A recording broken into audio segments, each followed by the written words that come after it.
According to our calendar, it can't. But when they didn't have a calendar, they would do it based on the testimony of the witness. So then it could fall out any day of the week. Asarah Tevet, by the way, is only fast that falls out on Friday, and we fast on Friday. And we break the fast. It happened, say, a year or two, or a few years ago it happened.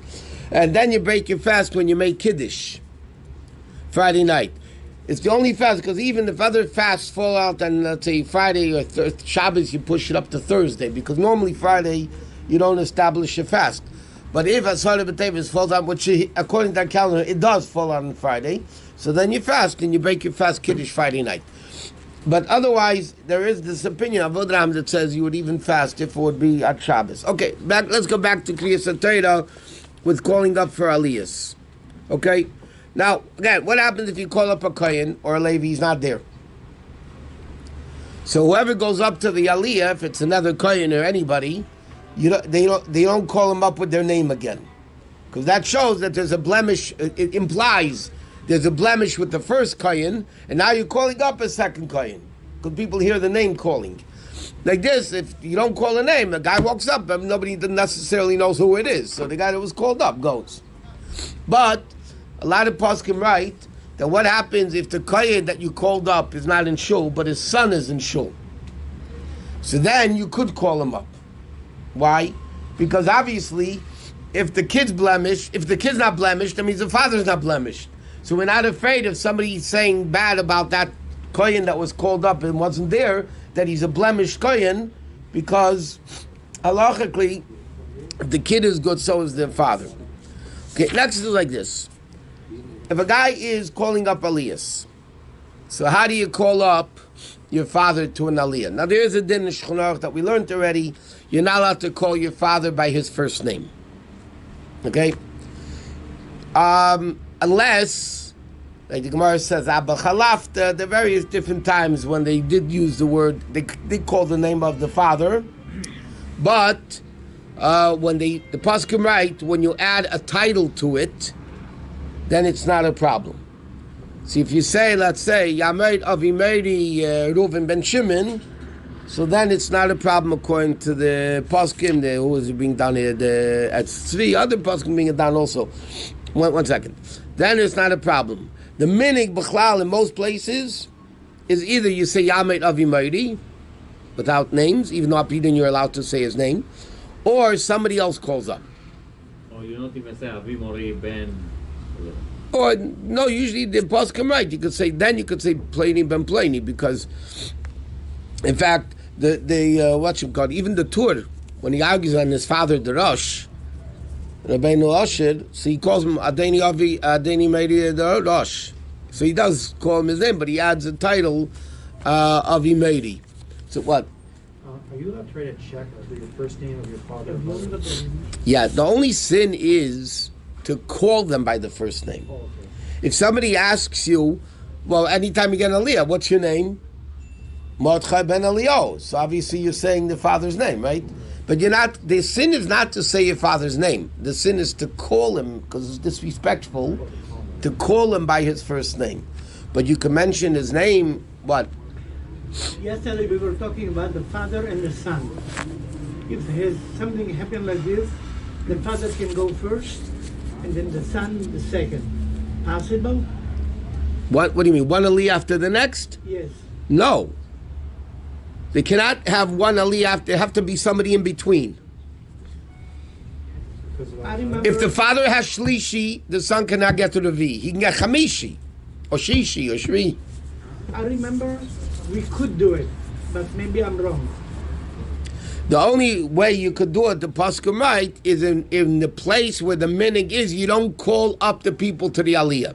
They go up themselves. Then, because you're not calling their names, then you would be allowed to. But to call father and son, or two brothers, so then you wouldn't be allowed to, because of Ayin Hadi, even if they say they don't care about it, it doesn't matter, you're not allowed to. Okay,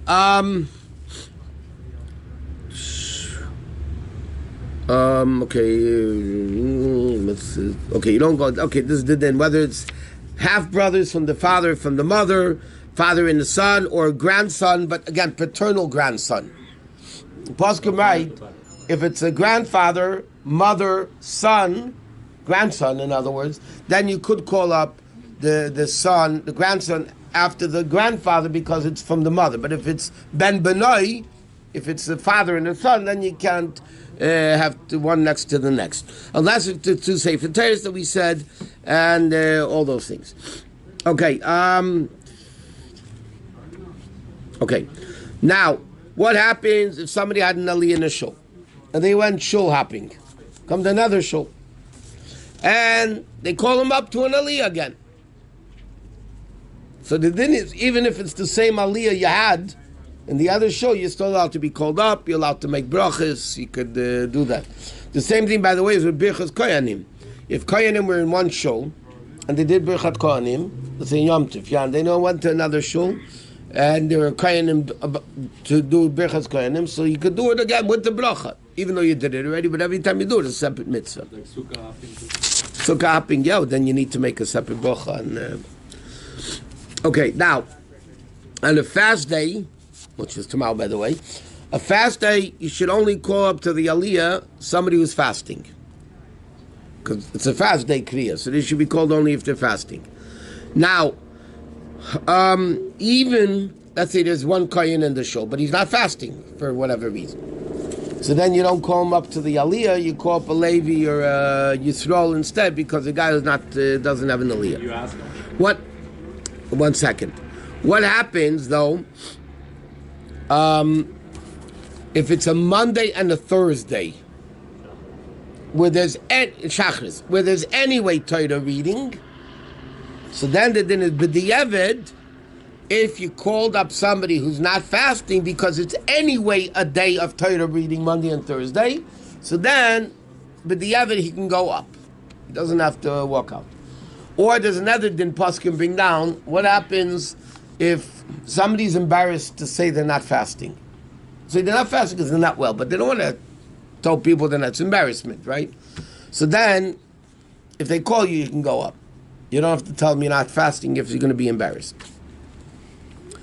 Okay, then there's another interesting din, which you can apply. I mean, depends where you are and what you are. Let's say the last day of Pesach, the second day of Shavuos, Simchas Torah, okay, you have an Israeli. Now, Israeli, if they're planning to go back, they'll questionable what the halacha is, but the minig in most places is they keep one day Yom Tov. Right? They keep one day Shavuos. They don't keep the Simchas Torah. They don't keep the 8th day of Pesach. Right? Can they get an aliyah on the 8th day? So Shulchan Aruch says basically they shouldn't. But again, if there's embarrassment or whatever it is, then if you call them, but l'chatchila, they shouldn't be called to an aliyah. Let's say that's Simchat Torah. You have to go to Aliyah. But they're supposed to get an aliyah Shmini Atzeres because that's their Simchas Torah. So if Huh? even if they're chutzpahs, But even if they live in Israel and they come and they keep the second, then it's no problem. If there's Israelis who, because Al Pidin, they keep both days, so then for them, they're keeping 2 days. For them, it's Yom Tov, they can get an aliyah. But if they're only keeping 1 day, which, by the way, for all practical purposes, an Israeli that's in America who only keeps 1 day, for all practical purposes except davening and Kiddush, they have to keep 2 days Yom Tov anyway. Even if they're keeping 1 day, but on the last day of Yom Tov, they're not allowed to do malacha, even in the privacy of their bedroom. I mean, even if they're in their bedroom, they can't speak on the phone. but if they're not keeping the second day chutzpahs, why would they come to shul? I'm saying even if they don't come to shul. They want to see some chastayra. I don't know, can happen. But another thing, they can't do any malacha. Because the din is, it's also because of Marasayan. People see him doing malacha, he won't know that he think he's an American keeping 1 day. And it says in Al and Shulchan that something which is forbidden because of Maras Ayin, because of giving a false impression, It's forbidden afilu b'chadrei chadorim. Even in the most inner rooms, it's also forbidden to do any malacha. So the only difference is they daven a weekday davening, and they put on tefillin. Let's say on Simchas Torah, the 8th day of Pesach, right? So if they keep it one day, they put on tefillin, they daven shachris. But everything else, they have to dress Yom Tov dik. They have to dress Yom Tov clothing. They cannot drive. They cannot talk on the phone. They cannot turn on a light. Nothing. They have to keep basically 2 days. Same thing applies in the opposite way. What happens if a guy in America, I was thinking if America goes to Israel. So then the shaila is how many days do they keep also? We learned already. We learned it already. We discussed it a little bit. But there's a big argument in halacha. 1 day, 2 days. There are poskim that hold.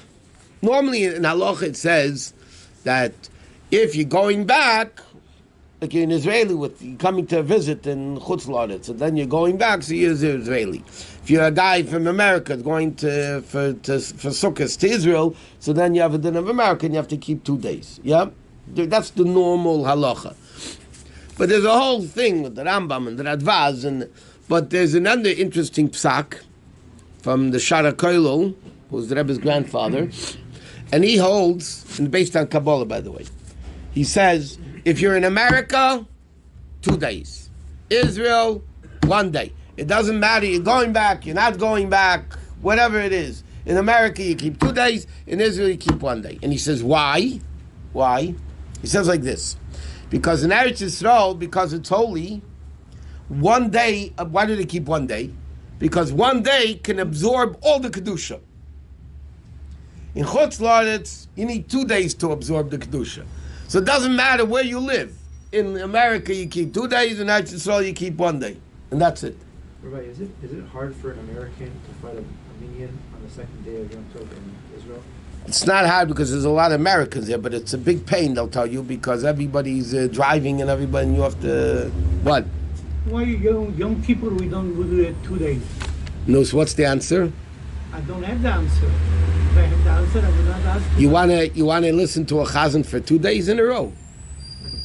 I'm saying everything is 2 days, 2 days in First, the Gemara says Rabbi Yechanan fasted 2 days Yom Kippur. The reason why we don't 2 days. The reason why we don't fast the second day Yom Kippur, so it says in halacha, Pashut, very simple. We really have a calendar, so we really do know. Yom Kippur to fast 48 hours straight is Pashut very, very difficult. Then we should do it the whole holiday, the same thing. I agree with Rafi. That's why you guys didn't write the books. Thank God. If you would have written the books, there would be a different Judaism here. Okay. If you know, you know. You can't say that we know it for Yom Kippur, we don't know it for the other. Okay. Next din is, and this is also another complicated issue, which you have today, especially in the world. Somebody who's blind, because halacha is a blind person, it's machlekes in the Gemara, but the Gemara paskins halacha is a blind person is obligated to mitzvahs. So a blind person could be called up to the Torah, even though he doesn't see the words. And you're now to say Torah B'Ksav by heart, but nevertheless you can give him an aliyah because somebody else is reading it also. But now you have what's called today people with special needs. This is a very complicated issue, by the way. People with Down syndrome or whatever other type autisms and all these other types of things. So the question is, can they be counted for a minyan? Can they be given an aliyah? Let's say to become bar mitzvah. Yeah. So it's a big shaila. It involves. I mean, every case has to be judged individually, but it's a very difficult thing to know what level of maturity, of mental maturity, the special needs person has. Sometimes he can't. Sometimes he could, depending, how they're functioning, and if they're functioning, they know what they're doing and what's going on. It's a very complicated issue today.